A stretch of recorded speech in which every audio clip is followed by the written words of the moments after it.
E já que nós estamos falando de ordem internacional, vamos falar do papel do Brasil nessa ordem internacional. Vamos orientar a nossa conversa pelo seguinte. Uma pesquisa do Pew Research Center avaliou a imagem do Brasil aqui no nosso entorno, aqui nas Américas. Foram feitas entrevistas em 6 países do sul ao norte do nosso continente sul-americano. Confira o resultado. Na Argentina, 25% dos entrevistados disseram ter uma opinião desfavorável, enquanto 59% afirmaram ter uma opinião favorável sobre o Brasil.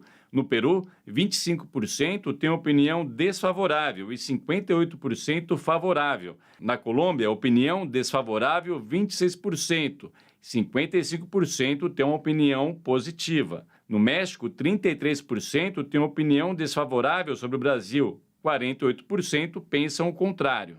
Nos Estados Unidos, 46% têm uma opinião negativa, 47% favorável. No Chile, essa proporção é de 30% e de 45%. Na média dos 6 países, ficou assim: 28% dos entrevistados têm uma visão desfavorável, enquanto 52% afirmam ter uma visão positiva a respeito do Brasil. A pesquisa não traz aqueles que não responderam. Bom, esses são os dados em relação à imagem do nosso país. Agora, essa mesma pesquisa tratou de averiguar também a confiança que os países latino-americanos manifestam em relação ao presidente Lula quando se trata de assuntos mundiais. Nesse caso, a falta de confiança é maior. Confira. Na Argentina, 49% disseram não confiar no presidente brasileiro para fazer o certo em assuntos mundiais. 40% afirmaram confiar. Na Colômbia, 53% não confiam e 34% disseram confiar. No Peru, 55% não confiam, 30% confiam. No México, 60% não confiam em Lula para tomar decisões corretas em temas mundiais. 28% disseram ter confiança nele. No Chile, 62% não confiam, 21% confiam. Na média, 55% dos entrevistados disseram não ter confiança em Lula para tomar a decisão correta em temas mundiais, contra apenas 30% que disseram confiar no líder brasileiro. A pesquisa não traz aqueles que não responderam. Que capacidade, Alberto Pfeiffer, o Brasil tem de liderança?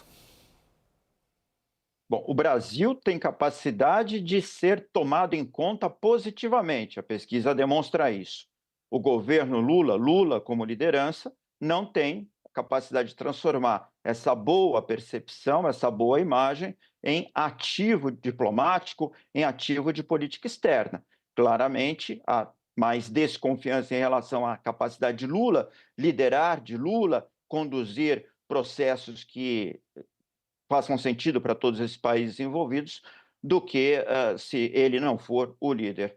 Então, creio que espelha bem o que é a realidade da política externa atual. É uma política externa que talvez projete uma possibilidade do Brasil influenciar a região e o mundo, mas sem a capacidade de transformar essa possibilidade em ação.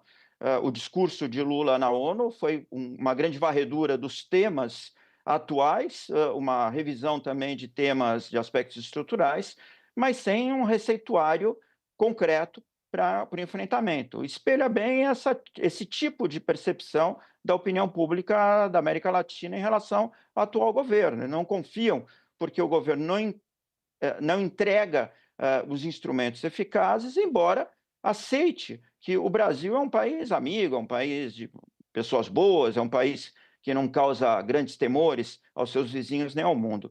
Mas, enfim, fica muito aquém do potencial que o país teria de incidir em temas globais, mas, mais que tudo, em temas regionais. Lourival, ainda assim nós estamos indo, quando a gente acompanha o discurso do presidente hoje nas Nações Unidas, o Brasil está junto da China numa proposta de 6 pontos, por exemplo, em busca do que se possa chamar de um entendimento, enfim, como a gente quiser dizer, fim da guerra da Ucrânia. Que condições de liderança o Brasil tem de seguir adiante com uma proposta dessas? O Brasil, o fracasso da política externa, a falta de foco da política externa e a ideologização dela no governo Lula ficam patentes no próprio discurso do presidente, que não menciona os temas regionais, não menciona a Venezuela, quando o Brasil só tem influência sobre a sua região. Ele não é uma potência global, a não ser no meio ambiente. No meio ambiente ele é, mas nas questões geopolíticas ele não é. Ele não tem a projeção militar, tecnológica, econômica e política para influir em temas como a guerra na Ucrânia ou na faixa de Gaza ou no Líbano.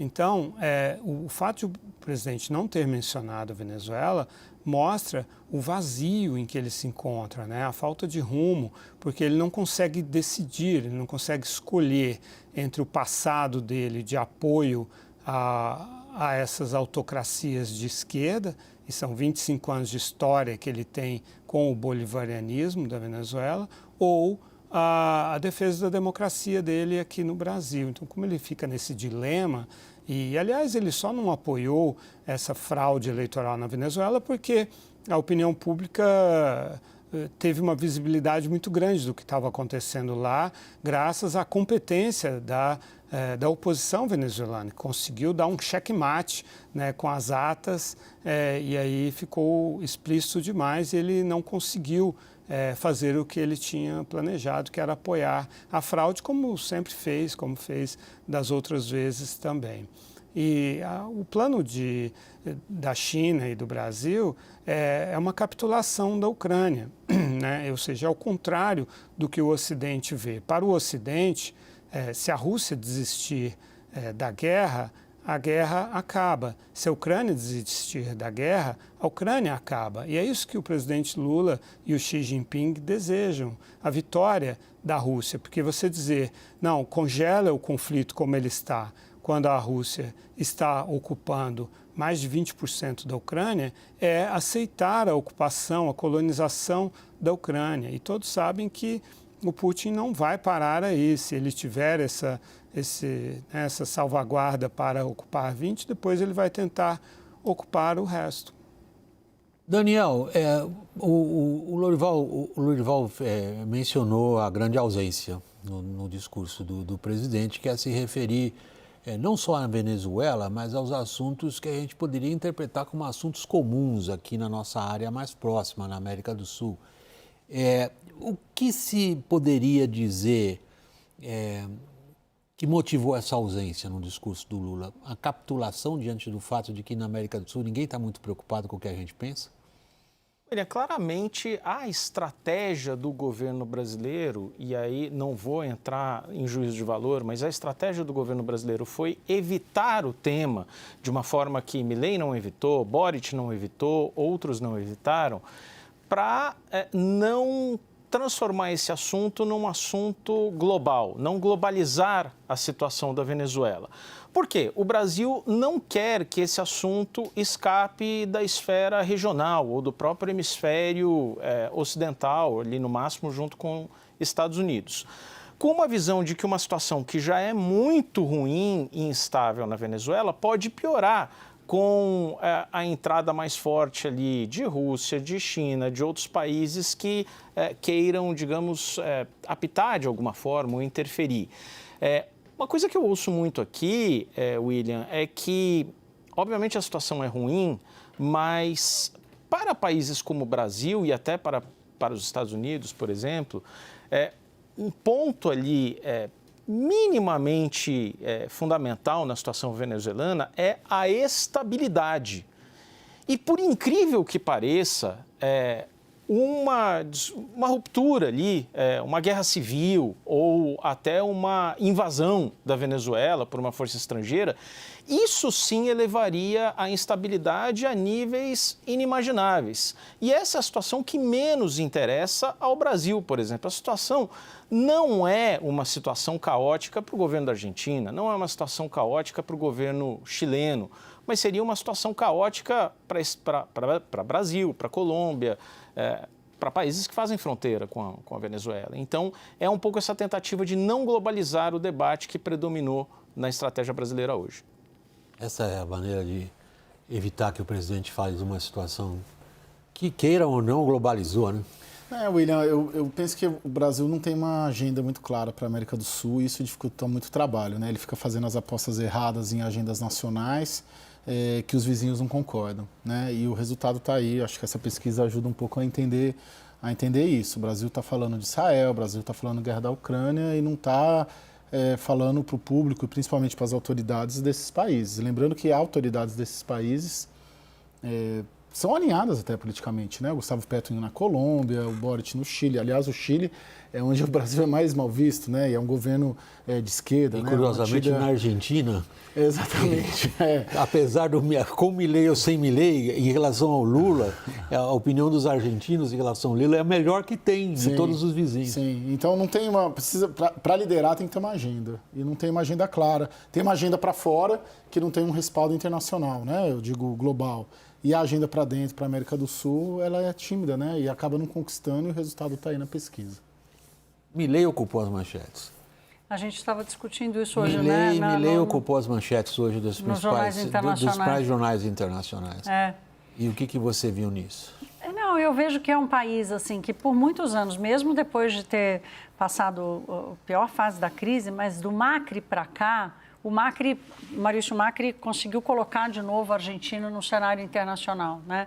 E aí veio o governo Alberto Fernandes, que atrapalhou tudo um pouco, mas se misturou com a pandemia. Mas, de qualquer forma, o Milei, ele tem uma adesão internacional muito maior do que o Lula. Se procurar hoje no New York Times, por exemplo, o que o Lula disse na ONU, você não vai achar nenhuma menção ao presidente Lula. Mas está lá na primeira página do New York Times, está o discurso do Milei. A Argentina ainda é vista, e o Daniel pode confirmar isso, a Argentina ainda é vista como um país que pode receber, por exemplo, investimentos estrangeiros, né? Por várias vocações dela, mas ainda existe essa visão.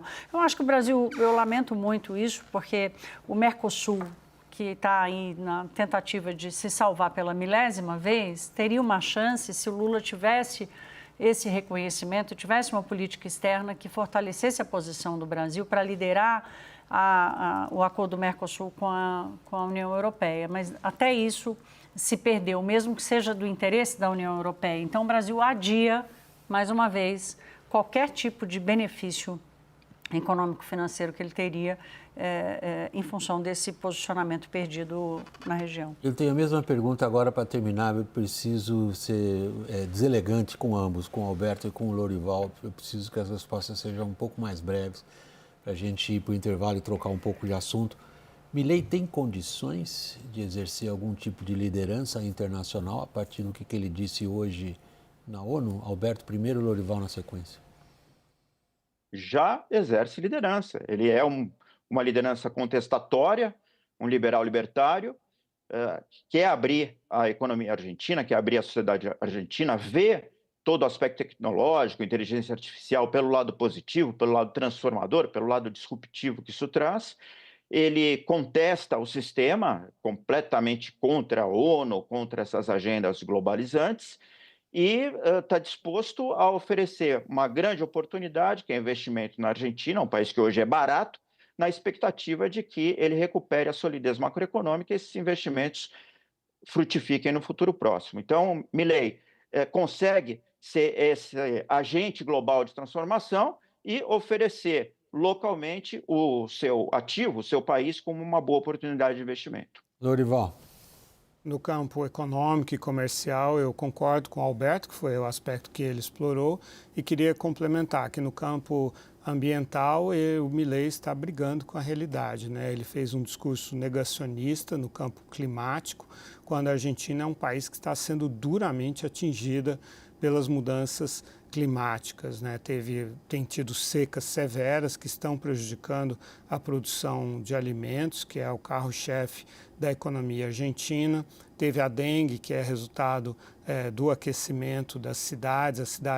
As grandes cidades argentinas estão atingindo temperaturas acima de 40 graus com uma frequência, uma intensidade que não acontecia no passado. O regime de águas, os rios da Argentina, as chuvas estão sofrendo extremos climáticos. Então, o Milei fazer um discurso negacionista em relação ao clima o isola no campo mundial e ainda é absolutamente contraditório com a realidade argentina. Mas ele encontrará um espaço aí na extrema-direita que o acolherá nesse campo aí da questão ambiental e outros campos morais, né? Essas questões identitárias, ele encontra um lugarzinho aí nessa frente.